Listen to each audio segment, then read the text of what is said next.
रामायण भाग 2 अयोध्या के महाराज।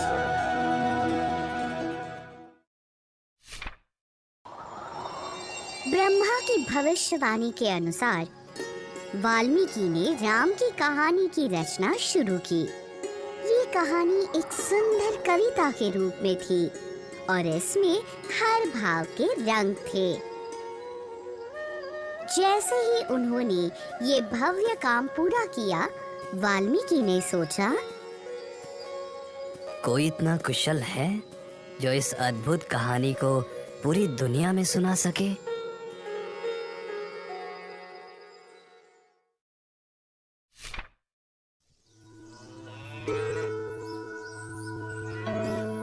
ये सोचते सोचते उनका ध्यान उनके आश्रम में रहने वाले 2 युवकों लव और कुश पर गया।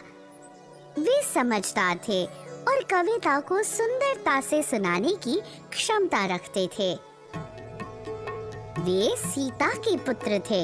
वाल्मीकि को सीता तब मिली थी जब लव और कुश का जन्म होने वाला था।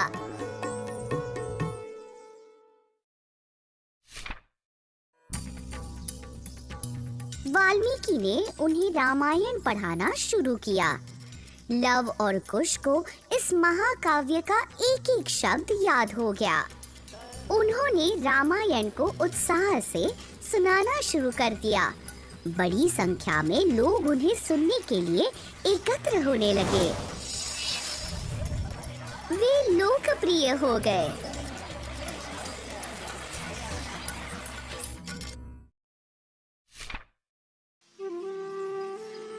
एक दिन जब वे रामायण सुना रहे थे, स्वयं राम ने उन्हें देखा।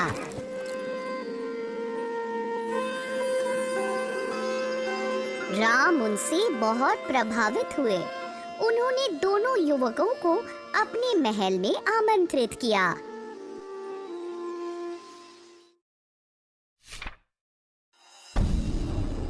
इन दोनों युवकों में देवताओं जैसा तेज है। ये साधारण हैं, लेकिन राजाओं जैसे दिखते हैं। गाओ बच्चों। इस प्रकार राम की सभा में लव और कुश ने रामायण सुनानी शुरू की।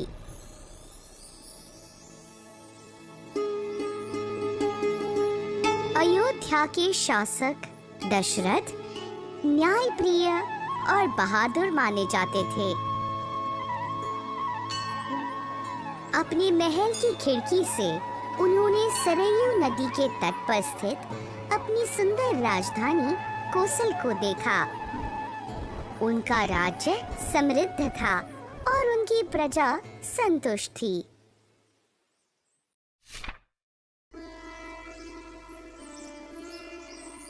फिर भी वे दुखी थे। क्या मेरे महान पूर्वजों का प्रसिद्ध इक्ष्वाकु वंश मेरे साथ ही समाप्त हो जाएगा? यदि मैं देवताओं को प्रसन्न करने के लिए एक बलिदान का आयोजन करूं, तो निश्चित ही वो मेरी इच्छा पूरी कर देंगे। उन्होंने अपने सलाहकार और सारथी सुमंत्र को बुलाया। पुजारियों और ऋषियों को बुलाओ। मैं देवताओं को प्रसन्न करने के लिए अश्वमेध यज्ञ करने वाला हूँ। महाराज, क्यों ना हम ऋषि ऋष्यशृंग से इस यज्ञ को करने का आग्रह करें।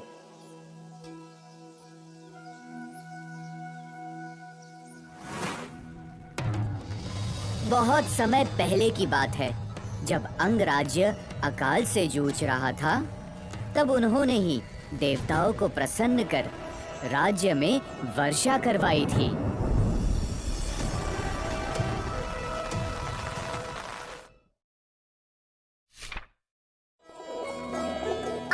राजा थे रोमपद, जो राजा दशरथ के मित्र थे। ऋषि ऋष्यशृंग का विवाह रोमपद की बेटी शांता से हुआ था। ये याद आते ही राजा दशरथ की आंखें चमक उठी। निश्चित रूप से रोमपद ऋषि ऋष्यशृंग को मेरी मदद करने के लिए जरूर कहेंगे।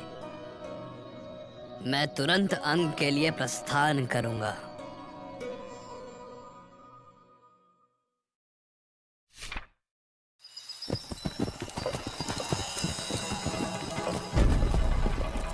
जंगलों और नदियों से कई दिनों तक यात्रा करते हुए राजा दशरथ और उनका दल अंग पहुंचा।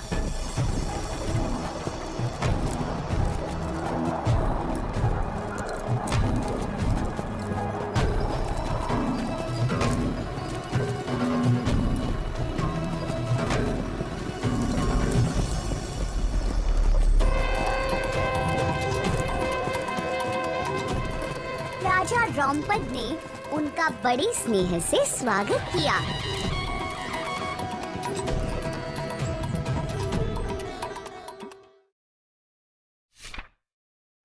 राजा दशरथ ने अपने मित्र को सारी बात बताई।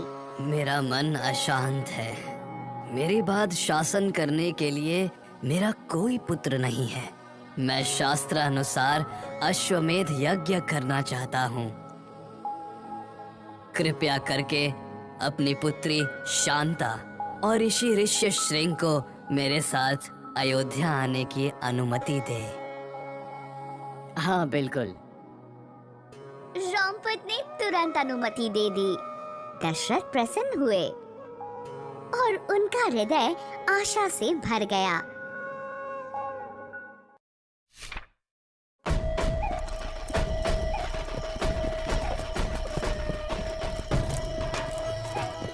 जब वे शांता और ऋषि ऋष्यशृंग के साथ कोसल लौटे, तब अयोध्या वासियों ने ढोल नगाड़े और शंख बजाकर उनका भव्य स्वागत किया।